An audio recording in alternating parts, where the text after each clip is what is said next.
msemaji wetu mkubwa leo atakuwa mwenyekiti wetu wa Ubungo, Mheshimiwa Amos Maziku atazungumza. Ndugu waandishi wa habari, ndugu viongozi tulioko hapa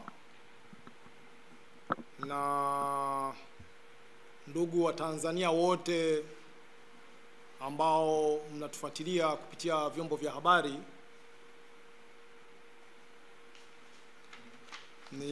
najua tunaendelea na mfungo kwa wenzetu wa Islamu wako kwenye swaumu na wenzetu wa Kristo walioko kwenye kipindi cha Kwaresima. Ninawasalimu kwa salamu za chama, nikimshukuru Mungu sana kuweza kutupatia fursa ya kukutana kwa kupitia vyombo vya habari. Awali nimshukuru Mungu kwa baraka zake zote ambazo anatujalia kila siku. Tuna kila sababu ya kumshukuru kwa kutupatia afya na nguvu ili tuweze kusimama vyema. Lakini pili, niweze kumpongeza mwenyekiti wetu mpya wa Chama cha Demokrasia na Maendeleo, Chadema, Mheshimiwa Tundu Lissu, ambaye sasa ana mwezi mmoja na nusu ofisini, na kwa kweli tunashukuru Mungu sana kwa kuweza kutupatia uongozi mpya. Lakini pia tumpongeze Mheshimiwa Katibu Mkuu John Mnyika kuweza kuchaguliwa pia kushika nafasi yake ya ukatibu. Tunapongeza wajumbe wa kamati kuu walioteuliwa, na vile vile ni wapongeze wakurugenzi wa chama walioweza kuteuliwa na wataalamu wa chama kwenye ngazi ya taifa. Sisi kama viongozi wa mkoa wa Dar es Salaam tulioweza kufika hapa tunawapongeza sana sana, na Mungu aweze kuwapa nguvu na hekima ya kuweza kukiongoza chama chetu vyema. Ndugu waandishi wa habari, leo tunakutana katika wakati muhimu sana ambapo tunaendelea na agenda yetu kama chama ya no reforms, no election. No reforms, no election. Viongozi wetu wa kitaifa, hususan mwenyekiti, yeye ni mwalimu mzuri sana, ameshaelezea kwa kina nini maana ya no reforms, no election. Jambo hili nitajaribu kulieleza hapa pia kwa ajili tu ya faida ya wale ambao bado hawajaielewa vizuri au watu wanaotaka kujikumbusha pia, kwa sababu mwalimu wangu alinifundisha kwamba marudio ni mama wa mafanikio.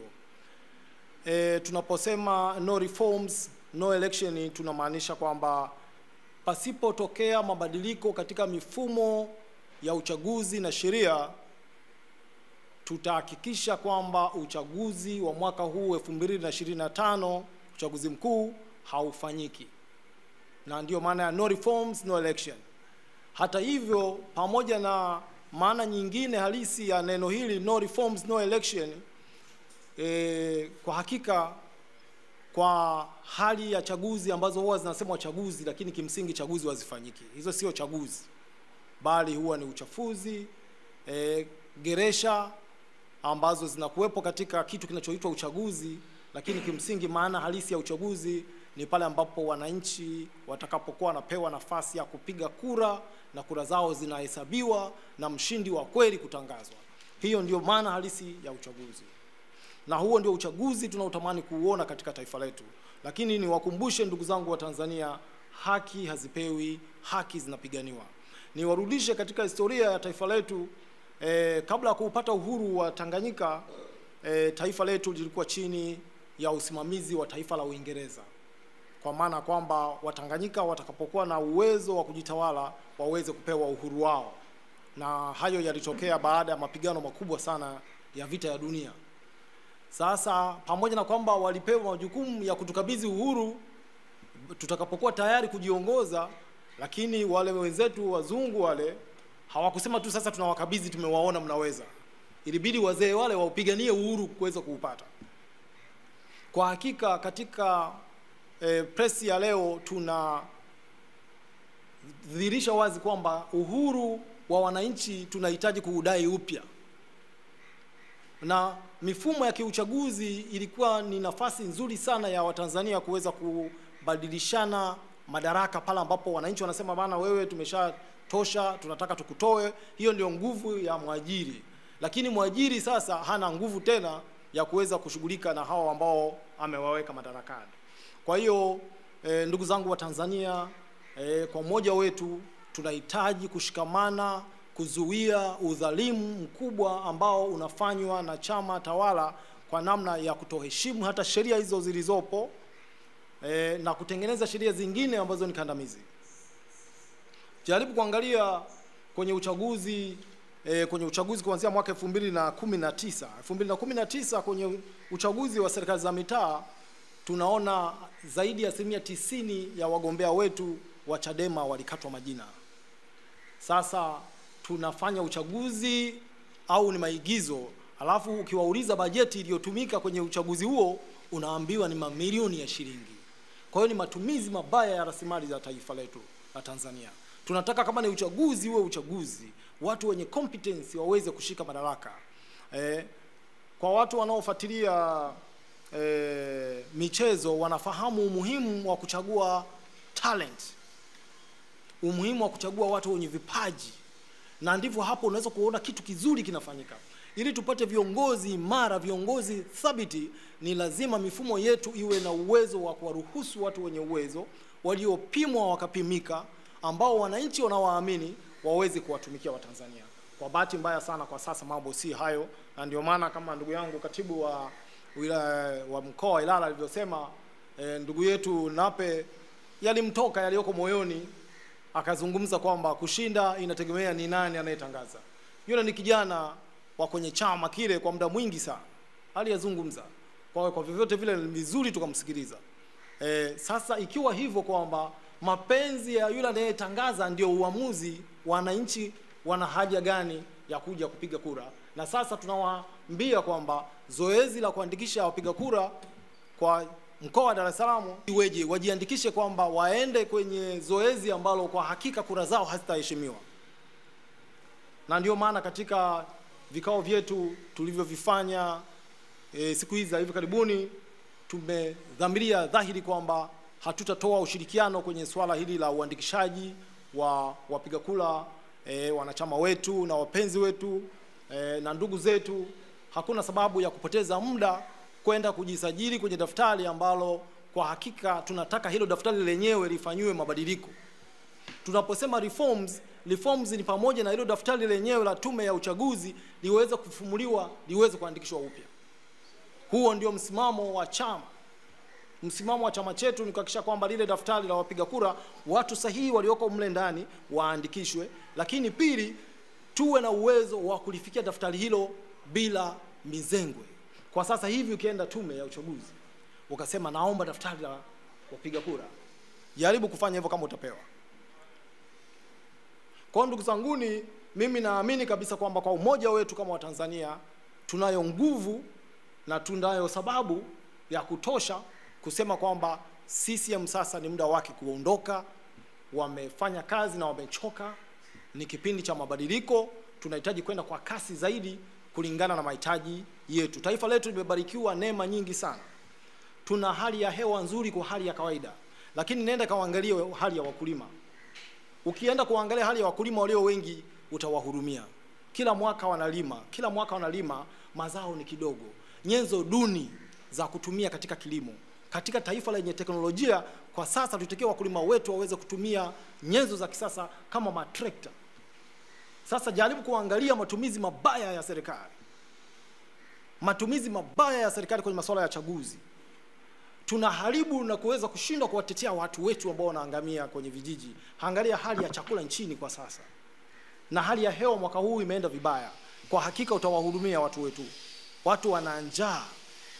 Naenda kaangalie gharama ya vyakula. Kama ni taifa lenye usimamizi mzuri, utakuta kila mahali kuna ghala la chakula. Chakula kikipungua, serikali inahakikisha kwamba maghala yanafunguliwa. Hiyo ndio maana ya hekima. Tukifuatilia kwenye maandiko matakatifu, kuna mtu mmoja anatajwa kuwa Yosefu alimshauri mfarao kutunza akiba ya chakula, kwa sababu aliweza kuona mbele kwa miaka 7 zaidi. Akashauri kwamba chakula kiwekwe kwenye gara ili taifa likipata njaa wananchi wake waweze kupata. Lakini watu wetu wana shida sana ya hali ya chakula. Kwa hiyo ndugu zetu, tusimame imara kwa makundi yetu, watu wote walioko serikalini, wakulima, wanafunzi, vyama vya siasa mbalimbali, ikiwemo watu waliomo ndani ya Chama cha Mapinduzi ambao wanahisi hawatendewi haki. Haki hunyanyua taifa. Wapo wengi ndani ya chama tawala wangetamani kuwe na demokrasia ya kweli, na mimi naamini wapo wenye vipaji, lakini ni ngumu sana kupenya. Majuzi kati tumeshuhudia hata katiba yenyewe ya Chama cha Mapinduzi haijafuatwa. Umekuta wameteua ghafla tu, na kuna mwanachama mmoja akalalamika kidogo akatupiliwa nje. Tunataka taifa lenye uhuru wa kujieleza. Tunataka taifa lenye uhuru wa kuzungumza. Watu waweze kusimama wenye kuzungumza yale wanayoyafikiria. Ndio maana mataifa yanayoendelea yanalinda sana haki za kujieleza. Kwa hiyo ndugu zangu, kazi ndio imeanza, kazi imeanza. Mimi mwenyekiti wa mkoa wa Ubungo kwa kushirikiana na viongozi wenzangu kwenye mikoa mbalimbali ndani ya Dar es Salaam, lakini pia na wale viongozi wenzangu kwenye mikoa yote Tanzania, tuweze kusimama na kuungana na kushikana mikono kusema hapana, hapana, hapana, hapana kabisa. Mwaka huu tunataka kuona kwamba uchaguzi unakuwa ni uchaguzi wa tofauti. Hatutaki kuona yale yaliyotendeka kwenye uchaguzi wa serikali za mitaa. Unaona mtu anapeleka barua kwa mtendaji wa mtaa anamkata jina, anamwambia kata rufaa. Unakata rufaa kwa mtendaji yule, anakata jina tena, anakuambia kata rufaa. Na unakata rufaa kwa nani?